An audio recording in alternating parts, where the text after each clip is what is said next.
Այժմ քննարկում ենք զեկուցվող հարցերը։ Առաջին հարցի զեկուցողը ես եմ եւ հարցը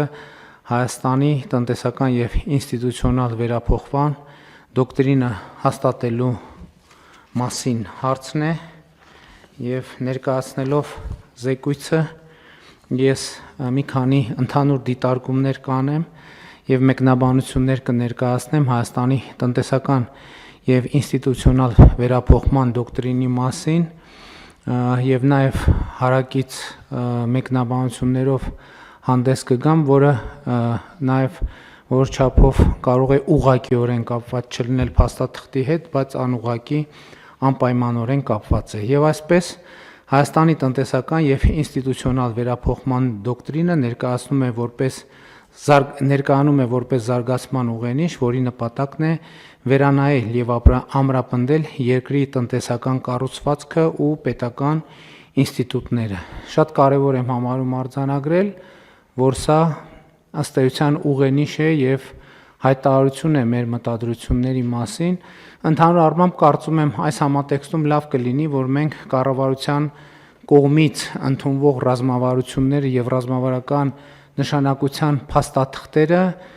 ճիշտ տեղում դնենք մեր կառավարման համակարգում։ Ռազմավարությունները առաջին հերթին մտադրությունների բարձրաձայնում են եւ անելիքների պատկերացումների համախմբված դրսևորում, որովհետեւ ելի եմ ասում, չնայած ոչ միայն ռազմավարական փաստաթղթերը, օրինակ տեսեք նույն մենք անդադ ընդունում ենք պարբերաբար բնականաբար որևէ թվականի պետական բյուջեն եւ պետական բյուջեն էլ ինքը մտադրությունների մասին հայտարարություն է։ Շատ մեր իրականության մեջ հաճախ այս նրբությունը չի ընկալվում, որովհետեւ երբ որ տարվա բյուջետային տարին սկսվում է եւ ոմանց թվում է թե եթե մենք բյուջետային տարվա համար պլանավորել ենք, որ ենթադրենք այսքան տրիլիոն ծախս պիտի անենք, ուրեմն կառավարությունում կա մի սենյակ, որտեղ այդքան տրիլիոն ծախսը գումարը դրած է եւ մենք ամեն շաբաթ կամ ամեն օր գնում հաշվում ենք բանով կանխիկ կամ անկանխիկ բաշխում ենք եւ այդպես է գնում։ Ոչ դրա մասին չի։ Հունվարի 1-ի տվյալ թվականի բյուջեի հավաքագրումը սկսվում է տվյալ տարին սկսելու առաջին վայրկյաններից։ Այլ բան, որ քանի որ մենք նախորդող տարվա բյուջե ենք ունենում եւ այդ բյուջեում երբ որ լավ է լինում գործերը լինում են մնացորդներ կամ միշտ չի որ դա լավ գործի արտահայտություն է, որովհետեւ երբեմն մենք դա լավ չենք գնահատում, որովհետեւ այդ նշանակում է ծախսային մասը այդքան էլ լավ չենք արել։ Բայց ամեն դեպքում, այսինքն այդ շարունակականությունը ապահովում է, բայց մեկը տվյալ տարվա բյուջեն սկսում է, երբ որ նոր տարվա այն զանգերը սկսում են խփել, են որ շամպայն նվաժակ բարձրացնում, այդ բյուջեն այդ պայից սկսում է, այդ պայն բյուջեում այդ տարվա հավաքագրումը 0 է։ Այդ պայից ամեն ՀԴՄ, ամեն գործար գեներացնում է, հաշվետու շրջանը, որը մինչև հաջորդ ամսվա 20-ն է, տնտեսվարողները ներկայացնում են հաշվետվությունը եւ բյուջեն հավաքագրվում է, եւ քանի որ դոկտրինի հետ ուղիղ կապ չունի, բայց այնուամենայնիվ արձանագրեմ, որ 2025 թվականի պետական բյուջեի պլանը այն թիվը, որը ընդունվել է ազգային ժողովում 2024 թվականի դեկտեմբերին բյուջեի եկամուտները որոշակիորեն գերակատարել ենք։ Տարվա ընթացքում մենք մեր ամբիցիաները բարձրացրել ենք, մեր պլանավորումը, այսինքն ճշտել ենք պլանը եւ բյուջեի եկամուտների մեր կանխատեսումը ավելացրել ենք։ Այդ կանխատեսումից մի քիչ պակաս ենք հավաքել, բայց ի սկզբանե պլանավորածից հավաքել ենք ավել, այսինքն բյուջեն գերակատարվել է այս տրամաբանությամբ։ Հիմա վերադառնալով դոկտրինին եւ վերադառնալով ուղենիշին, ինչի մասին է այս փաստաթուղթը։ Այս փաստաթուղթը նրա մասին է, թե մենք հիմա որտեղ ենք գտնվում եւ դեպի ուր ենք ուզում շարժվել։ Բայց սա բավարար չի, որովհետեւ A կետից B կետը կարելի է շարժվել մի քանի ճանապարհներով։ Ենթադրենք, էլի որպեսզի նաեւ հանրությանը հասկանալի լինի, ասենք Երևանից Գյումրի կարելի է գնալ առնվազն մի քանի ճանապարհներով, մենք ասում ենք Երևանից ենթադրենք գնում ենք Գյումրի կամ Գյումրիից գալիս ենք Երևան։ Դա երթուղիները կարող են տարբեր լինել եւ հետեւաբար այս տրամաբանությամբ դոկտրինը դրա մասին է, թե մենք ուր ենք գնում եւ ինչ ճանապարհով ենք գնում։ Եվ ըստ այդմ սրանով Հայաստանի Հանրապետությունը նոր տնտեսական պարադիգմա որդեգրում։ Փաստաթղթի մասին այս պարադիգման ներկայացված է բավականին համառոտ։ Ինքը 42 էջանոց փաստաթուղթ է, բայց ես ուզում եմ ասել, որ մենք սա 100 քանի էջից ենք կրճատել, դարձրել 42 էջ, եւ ես կարծում եմ, որ սա նաև էլի թեմայի հետ ուղիղ կապ չունի, բայց հարակից շատ կարևոր մի բան եմ ուզում ասել։ Մենք ընդհանրապես մեր ռազմավարական փաստաթղթերին պետքա բավարար լրջությամբ վերաբերվենք այն առումով, որ իրանք պետքա լինեն մաքսիմալ համառոտ։ Որովհետև պետական պաշտոնյա եւ ընդհանրապես մարդու ժամանակը ամենաթանկարժեք ռեսուրսն է։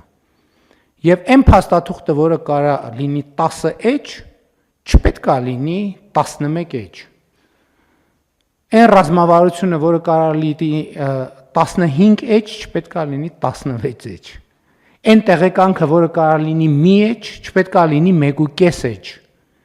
Այն նախադասությունը, որը կարա պարունակի 3 բառ, չպետք է պարունակի 6 բառ։ Ու սա ֆունդամենտալ խնդիր է, դասականը դեռ ասելա կներես կարճ գրելու ժամանակ չունեմ, դրա համար երկար եմ գրում, եւ սա նույնպես, որովհետեւ դոկտրինը վերաբերվում է նաեւ կառավարման նոր կուլտուրային, այս շատ կարեւոր բան է։ Եթե առավել եւս պետական պաշտոնյա, պետական մարմինը, մի հատ ուրիշ պետական մարմնի գրում է տեղեկանք, առաջին հերթին այդ տեղեկանքը պետք է, ել չեմ ասում, որ պետք է լինի կոնկրետ, պետք է լինի մաքսիմալ կարճ, որովհետև եթե մենք նախարարին, փոխվարչապետին, վարչապետին, վարչության պետին, գլխավոր մասնագետին թուղթ ենք ուղարկում, որ ինքը պետք է կարդա, մենք պետք է ասենք, եթե այս թուղթը ուղարկում ենք, որի կարդալու վրա ինքը ծախսելու է 10 րոպե, արդյոք այդ 10 րոպեն այդ թղթի վրա կարդալու վրա ծախսելը պետական ռեսուրսի, ամենաթանկ ռեսուրսի ժամանակի օգտագործման ամենալավ ձևն է։ Ես ասում եմ, որ ոչ, եւ եթե մենք հաշվենք, թե ինչքան ժամանակ ենք ծախսում կարդալու այն թղթերը, որը 2 էջի փոխարեն կարող լինել 6 տող, տեղեկանքները, որտեղ ընդհանրապես պետք է լինի 3 թիվ, 3 տող, 3 թիվ, բայց գրվում է 6 էջ, 85 թիվ, 72 ֆայլ, ու ասենք դա նրա մասին է, որ մենք կաթվածահար ենք անում մեր իսկ աշխատանքը։ Իհարկե մենք փորձում ենք հիմա այդ ստանդարտն էլ բան անել, բայց միշտ չի, ես չեմ ասում, կարող է լինի տենց տեղեկանք, որը նույնքան արժեքավոր է, ինչքան Լև Տոլստոյի Պատերազմ եւ խաղաղություն վեպը, ես չեմ բացառում այդպիսի հանգամանք, թող լինի, այդպիսի գլուխգործոց տեղեկանքները թող լինեն նույնքան արժեքավոր, բայց ես խնդրում եմ, եկեք էս էլ բան անենք։ Եվ դրա համար ես ինչի համար եմ ասում, 42 էջը ինքը կարար իրականում երևի ավելի կարճ լիներ, բայց դա մի ճանապարհ է, որով մենք պետք է անցնենք, բայց ինքը ընթերցանության նյութ որպես այդպեսին կարող է լինի։ Հիմա ինչով է պայմանավորված վերանայման եւ նոր տնտեսական պարադիգմ որդեգրելու անհրաժեշտությունը։ Սրա համար կա մի քանի կարևոր պատճառ։ Առաջին պատճառը 2018 թվականից ի վեր, ըստ էության հեղափոխությունից հետո Հայաստանի տնտեսությունը աճել է ավելի քան 50%-ով։ Այսինքն ճշգրտված տվյալները կլինեն այս տարվա վիճակագրության, մենք վստահ ենք, որ թիվը կլինի 50-ից ավել, իսկ թե կոնկրետ ինչքան, դա արդեն ցույց կտա ժամանակը եւ վիճակագրությունը։ Մեկ շնչին ընկնող հնան ավելի քան կրկնապատկվել է 2018 թվականի հեղափոխությունից հետո կամ 2018 թվականից հետո։ Եվ եթե 2017 թվականին Հայաստանի մեկ շնչին ընկնող հնան 3872 դոլար էր, 2025-ի խիստ նախնական տվյալներով մոտավորապես 9400 դոլար է։ Եվ աճը 2.4 անգամ։ Իհարկե պետք է ասել, որ այստեղ դրամի արժևորումը նույնպես դեր է կատարել, բայց դրամի արժևորումն էլ է տնտեսական գործում։ եւ շատ կարեւոր տնտեսական գործով, եկեք արձանագրենք նաեւ թե ինչ է նշանակում դրամի արժևորումը եւ ինչի արդյունքում է տեղի ունենում դրամի արժևորումը։ Կենտրոնական բանկի նախագահը առիթ ունեցել են կառավարության նիստում խոսելու, հիշում եք, եւ այս տարի, նախորդ տարի կենտրոնական բանկը շուկայից հավաքագրել է ավելի քան 2 միլիարդ դոլար։ Այսինքն հասկանում եք 2 միլիարդ դոլար Հայաստանի շուկայում լրացուցիչ միջոցներ են ի հայտ եկել եւ դա նշանակում է, որ դեպի Հայաստանի Հանրապետություն կա որոշակի ֆինանսական եւ տնտեսական ներհոսք։ Եվ սա իր հերթին այս թիվը մեկ շնչին ընկնող համախառն ներքին արդյունքը կարծում եմ ավելի է արժևորում, որը ելի ուզում եմ ընդգծել 2018-ից ի վեր աճել է 2.4 անգամ։ Այս ամեն ինչը նշանակում է, որ մենք հիմա ունենք բոլորովին ուրիշ տնտեսություն եւ բոլորովին ուրիշ երկիր, քան ունեինք 2018 թվականին։ Եվ սա կարևոր է արձանագրել, բայց ես ուզում եմ ասել, որ մենք պետք է հստակ գծագրենք, թե այս ամեն ինչում որտեղ է կառավարության դերը եւ որտեղ է այլ գործող անձանց դերը։ Կառավարության դերը իմ կարծիքով այն է, որ մենք վերացրել ենք 2018 թվականից տնտեսական գործունեության բոլոր հնարավոր սահմանափակումները։ Վերացրել ենք մենաշնորհները, վերացրել ենք արգելքներն ու արգելակները եւ ահա սա է հիմնական պատճառը, որ 2018 թվականից ի վեր ի հեճուկս բոլոր քաղաքական, տարածաշրջանային, աշխարհաքաղաքական վայրիվերումներին Հայաստանի Հանրապետությունը ոչ միայն պահպանել է մակրոտնտեսական կայունությունը, այլև ապահովել է համախառն մեկ շնչին ընկնող համախառն ներքին արդյունքի ավելի քան 2 անգամ, այսինքն 2.4 անգամ աճ, 50% տնտեսական աճ, եւ այս ամեն ինչը ուզում եմ հիշեցնել COVID-ի գլոբալ եւ բնականաբար նաեւ հայաստանյան ռեցեսիայի պայմաններում։ Եվ ուզում եմ ընդգծել, որ սրանում առաջին հերթին մենք պետք է գնահատենք Հայաստանում աշխատող, արդյունք ստեղծող մարդկանց եւ օրենքով սահմանված հարկերը վճարող մարդկանց, որովհետեւ սա չի կարող լինել եւ չէ կառավարության ձեռքբերումը, սա կառավարության եւ քաղաքացիների համագործակցության ձեռքբերում է։ Այսինքն մենք ստեղծել ենք, մենք մարդկանց ասել ենք, չկա տնտեսական գործունեության որևէ սահմանափակում եւ այդ բանաձևը տվել է իր կոնկրետ արդյունքները, որոնք արտահայտվել են առաջին հերթին տնտեսության, բայց պիտի հիմա այս հաջորդիվ կանդրադառնամ նաեւ քաղաքականության մեջ։ Ըստ էության մենք այս ամենով արձանագրում ենք, որ Հայաստանի Հանրապետությունում ոչ միայն քաղաքական համակարգն է ժողովրդավար, այլև տնտեսական համակարգն է ժողովրդավար եւ պիտի նաեւ ընդգծեմ, որ սա նշանակում է գործնականում, որ կառավարությունը չի միջամտել այնտեղ, որտեղ չպետք է միջամտեր եւ մյուս կողմից կառավարությունը միջամտել է այնտեղ, որտեղ պետք է միջամտեր։ Ընդ որում չմիջամտելու դեպքերներ են լայնորեն հայտնի, միջամտելու դեպքերներ են լայնորեն հայտնի։ Այդ միջամտելու ամենահայտնի օրինակները կարող ենք բերել, Զանգեզուրի պղնձամոլիբդենային կոմբինատի օրինակը կարող ենք բերել, Հայաստանի էլեկտրական ցանցերի օրինակը կարող ենք բերել, եւ ես ուզում եմ կրկին ընդգծել, կառավարությունը չի միջամտել միջև այն եզրը, միջև որտեղ, որից հետո արդեն միջամտելը պարզապես կլիներ անգործություն եւ անպատասխանատվություն։ Հետևաբար այս ամեն ինչով մենք պետք է արձանագրենք, որ տնտեսական այս ցուցանիշները լրացուցիչ կերպով տնտեսական դիտանկյունից հիմնավորում են Հայաստանի Հանրապետության ժողովրդավարական երկիր լինելը, բայց մենք պետք է արձանագրենք նաեւ, թե ինչ է սա նշանակում քաղաքական առումով, տնտեսական առումով եւ սոցիալական առումով։ Իմ արձանագրումն այն է, որ այս բոլոր գործընթացների հիմքում ընկած է այն եւ միևնույն ժամանակ այս բոլոր գործընթացների արդյունքը այն է, որ մարդը օբյեկտից վեր է ածվել սուբյեկտի։ Ինչ է սա նշանակում։ Սա նշանակում է, որ մարդը քաղաքացին ոչ թե ինչ որ ուրիշի պետք է սպասի, որ այդ ինչ որ ուրիշը ինչ որ բան անի, իսկ ինքը պետք է նայի այդ ինչ որ բան անողի ձեռքին կամ սպասի նրա կմահաճույքին,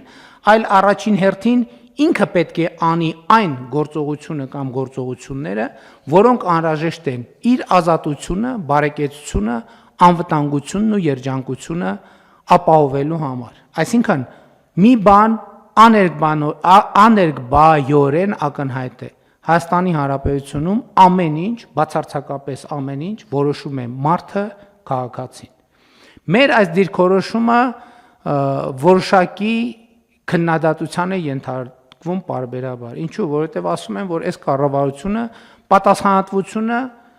դնում է մարդու ուսերին, փորձելով իր վրայից, այսինքն կառավարության եւ իշխանության վրայից պատասխանատվությունը տեղափոխել մարդու եւ անհատի վրա, մարդու եւ անհատի ուսերին դնել։ Այս նախադասությունը ոչ միայն մեղադրանքն է ձևակերպում, բայց նաեւ տալիս է հարցի պատասխանը, որովհետեւ ասվում է կառավարությունը փորձում է պատասխանատվությունը իր ուսերից տեղափոխել դեպի մարդու շարքային քաղաքացու ուսեր, պայմանական ասած։ Այստեղ նրբությունն է, որ անհատի մարդու ամենամեծ անելիքը քաղաքական, հենց քաղաքական իշխանություն ձևավորելն է, հենց կառավարություն ձևավորելն է։ Այսինքն, այսպես թե այնպես կառավարության ձևավորման պատասխանատվությունը էլի մարդու վրա է։ Այսինքն երկրում խորհրդան ընտրում է քաղաքացին,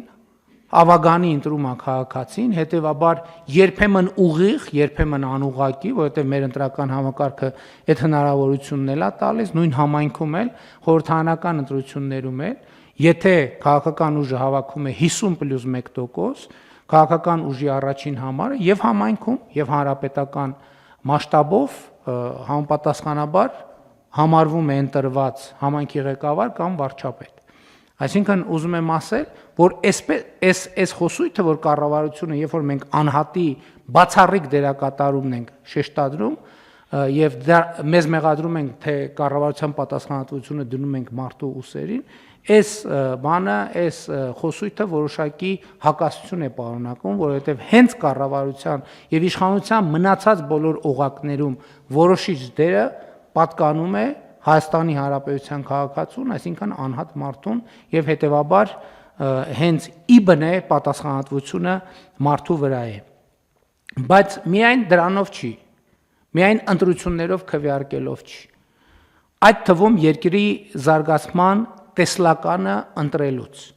Ընդ որում ես ուզում եմ ասել, որ այդ ընտրությունը պարտադիր չի, որ քվեարկությամբ տեղի ունենա, որովհետև երբեմն ընտրությունը եւ գուցե ավելի հաճախ ընտրությունը տեղի է ունենում ոչ ընտրական ճանապարհով, ուղղակի հանրային վերաբերմունքի ձևավորմամբ։ Մենք անցել ենք process-ներով, որտեղ ես առնվազն մի քանի անգամ ասել եմ եւ ես դա շարունակում եմ պնդել, որ Հայաստանի Հանրապետության քաղաքացին որ պահին ուզենա կարող է հեղափոխություն անել։ Ինչու՞, որովհետև մենք իրար հետ քաղաքացիներով 2018 թվականին ցույց ենք տվել, որ եթե քաղաքացին ուզենա հեղափոխություն անել,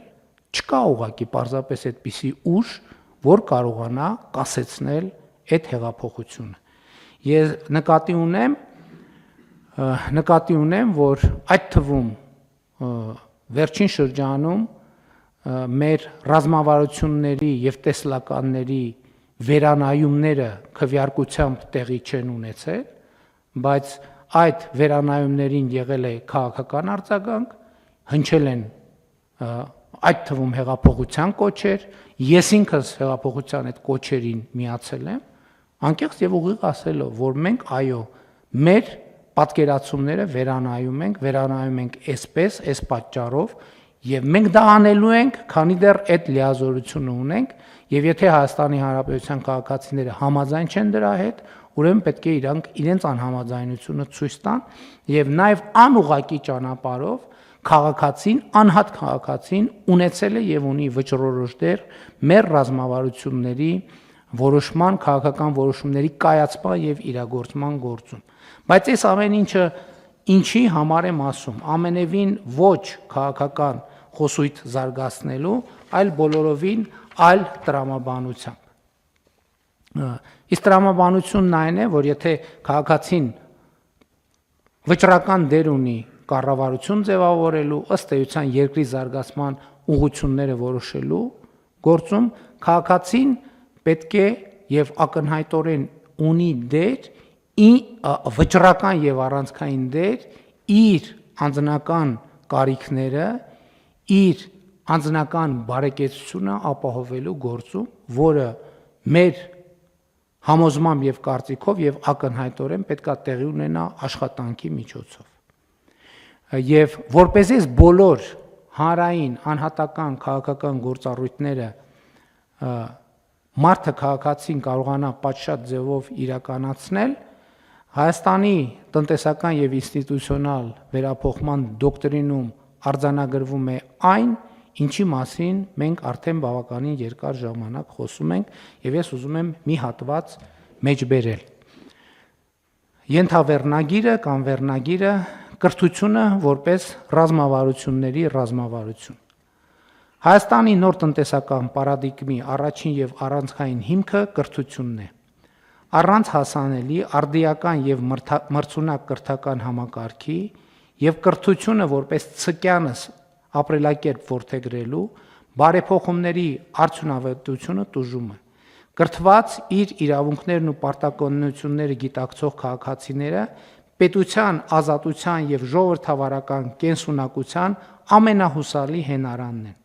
Կրթությունն այլևս պարզապես մեկ ճյուղային քաղաքականություն չէ,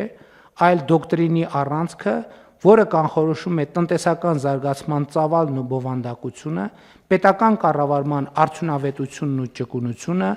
ազգային ինքնության ամրությունը եւ պետականության հարատեվության օրակարգի հաջողությունը։ Եվ հաջորդ մեջբերումը դոկտրինի նպատակը Հայաստանի տնտեսական եւ ինստիտուցիոնալ զարգացման նոր տրամաբանության հաստատումն է, տնտեսությունը դիրքավորելով որպես ինքնիշխանության, անվտանգության եւ երկարաժամկետ կայունության հիմք, որի առանցքում կանգնած է կրթված, այսպիսով ազատ, կարող եւ ստեղծարար քաղաքացին։ Սա շատ կարևոր արձանագրում է այն տրամաբանությամբ, որ ես ուզում եմ մեր ուշադրությունը հրավիրել, որ երբ որ մենք քաղաքացի ենք ասում, մենք քաղաքացի ասելով նկատի ունենք բնականաբար այդ թվում պաշտոնյաներին, ներառյալ այս դահլիճում գտնվող պաշտոնյաներին։ Եվ ինչպես մենք վերջին շրջանի մեր որոշումներում արձանագրել ենք, երբ որ մենք ասում ենք կրթությունը ցկյանս գործընթաց է եւ առանց սեփական կրթական մակարդակը բարձրացնելու հաջողություն չի կարող լինել, դա վերաբերվում է նաեւ մեզ, բոլոր պետական պաշտոնյաներին, եւ մենք մեր որոշումներով նաեւ ստեղծում ենք համակարգ, որպեսզի ոչ միայն հնարավոր դարձնենք պետական պաշտոնյաների եւ ընդհանրապես բոլորի համար կրթությունը, այլև որոշակի կառուցակարգեր սահմանենք, որում պետական պաշտոնյայի գործունեությունը կարողանանք գնահատել նաեւ այդ տեսակետից, ինչքանով է ինքը զբաղվում իր կրթությամբ եւ ինչքանով է որդեգրում կրթությունը որպես ցկյանս գործունեություն եւ ապրելակերպ։ Այս իմաստով ես ուզում եմ մեկ դիտարկում անել կապված մեր վերջին շրջանի քննարկումների հետ, որովհետեւ մենք արդեն բավականին երկար անընդհատ քննարկում ենք եւ կայացնում ենք որոշումներ, որը վերաբերվում է ռազմավարությունների աստիճանակարգությանը։ Եվ մենք նաեւ վերջին շրջանում ռազմավարությունների հետ կապված որոշում ենք կայացրել, որ մենք 6 ռազմավարություն ենք ունենալու, եւ ես կարծում եմ, որ այս համատեքստում մենք այդ որոշումը պետք է լրացնենք նրանով, որ ինչ որ ձևով մեր 6 ռազմավարությունների կենտրոնում պետք է լինի կրթության ռազմավարությունը, որպեսզի այս դոկտրինի եւ այս տրամաբանության հետագա կիրարկումը այդպիսով տեղի ունենա, այսինքն կրթության ռազմավարությունը պետքա ռազմավարությունների աստիճանակարգության մեջ ունենա առաջնային եւ կենտրոնական դիրք, եւ սա նույնպես մի արձանագրում է, որը նոր է մեզանում բայց կարծում եմ ամբողջությամբ բխում է այն ռազմավարությունների տրամաբանությունից, որով մենք մինչև այս դե ֆակտո եւ ինտուիտիվ առաջնորդվել ենք, այս պայից սկսած արդեն նաեւ դե յուրե հաստատված որոշման պետք է առաջնորդվենք։ Հաջորդ նրբությունը ըստ էության առաջին անգամ Հայաստանը նպատակաուղղված ձևավորում է տնտեսություն ելնելով տարածաշրջանային կայուն խաղաղության պայմաններից։ Խաղաղության օրակարգը արմատապես փոխում է տնտեսության կառուցվածքը, մրցակցային միջավայրը, լոգիստիկան եւ արտահանման շուկաների հասանելիությունը, ստեղծելով զարգացման բոլորովին նոր հնարավորություններ։ Այսինքն մեր Հայաստանի տնտեսական եւ ինստիտուցիոնալ վերափոխման դոկտրինը նաեւ պայմանավորված է տարածաշրջանային եւ արտաքին քաղաքական այն նոր միջավայրով, որը ձևավորվում է Հայաստանի Հանրապետության շուրջ եւ խաղաղության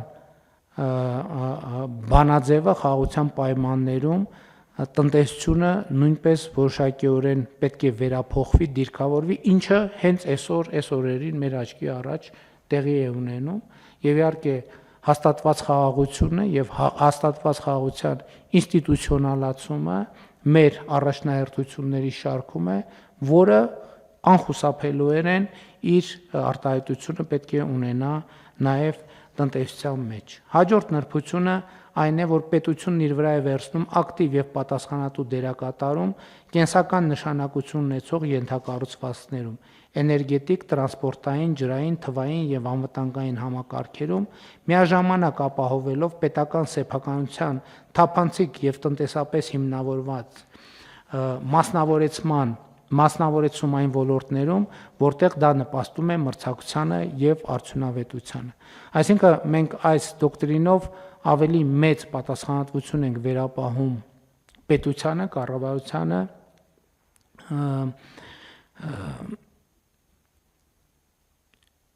ստրատեգիական նշանակության կամ կրիտիկական ենթակառուցվածքների կառավարման գործում միևնույն ժամանակ չբացառելով, որ այնտեղ, որտեղ որոշակի պայմաններում նաև մասնավորի ներգրավման, մասնավորեցման, մասնավոր կառավարման հանձնելու բանաձևերը կարող են աշխատել, մենք մեզ չենք սահմանափակում նաև այդ տրամաբանությամբ։ Բայց նոր պայմաններում տնտեսության համար կարևորագույն գործոններից մեկը արհեստական բանականությունը եւ թվային տեխնոլոգիաներն են, որոնք այս համատեքստում մենք պետք է դիտարկենք ոչ թե որպես առանձին ոլորտ, այլ որպես նոր տնտեսական, սոցիալական եւ հանրային իրողություն։ Այսինքն արհեստական բանականությունն էլ ոչ թե ինքը առանձին վերցրած ոլորտ է, այլ մի ոլորտ է, որը բացարձակապես ազդում է ամեն ինչի վրա։ Ինչպես կրթությունը, որը մենք այլևս չենք նայում որպես առանձին ոլորտ, արհեստական բանականությունն էլ առանց անկախ դրանից մենք կնայենք թե չենք նայի, ինքը արդեն մի ոլորտ է, որը բացարձակապես ամեն ինչի վրա ազդում է, ընդհանուր հանրային հարաբերությունների, աշխատանքի արդյունավետության, կրթության, գիտելիքի եւ այդպես շարունակ, եւ մենք պետք է առանձնահատուկ ուշադրություն դարձնենք, որպեսզի այդ մոտեցող ալիքը ոչ թե սպասենք, որ մոտենա այդ ալիքը, այլ մենք ինքներս նախապատրաստենք, այդ ալիքը բերենք որոշակի կառուցակարգերով, ինտեգրենք մեր կյանքին, մեր հանրային կյանքին, պետական կյանքին, բոլոր ոլորտներում, եւ սրա համար պետք է որոշակի նախապատրաստական աշխատանքներ, որը իհարկե մենք ինչ որ ձևով արդեն իսկ սկսել ենք, բայց շատ կարեւոր է, որ մենք ռազմավարական նշանակության փաստաթղթում դա արձանագրենք։ Արհեստական բանականության հետ կապված կա մի լրացուցիչ գործոն, որը վերաբերվում է էներգետիկ համակարգին, որովհետև արհեստական բանականությունը եւ արհեստական բանականության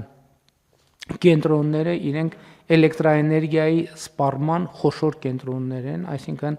արհեստական բանականության զարգացմանը զուգընթաց էլեկտրական էներգիայի սպառումը աճում է մեր պատկերացումներով անհամաչափորեն։ Այսինքն այդտեղ նույնիսկ կարող ենք խոսել երկրաչափական պրոգրեսիայի մասին արհեստական բանականության բնականon սովորական աճի պայմաններում, ինչը նշանակում է, որ մենք էներգետիկայի զարգացմանը պետք է առանձնահատուկ ուշադրություն դարձնենք։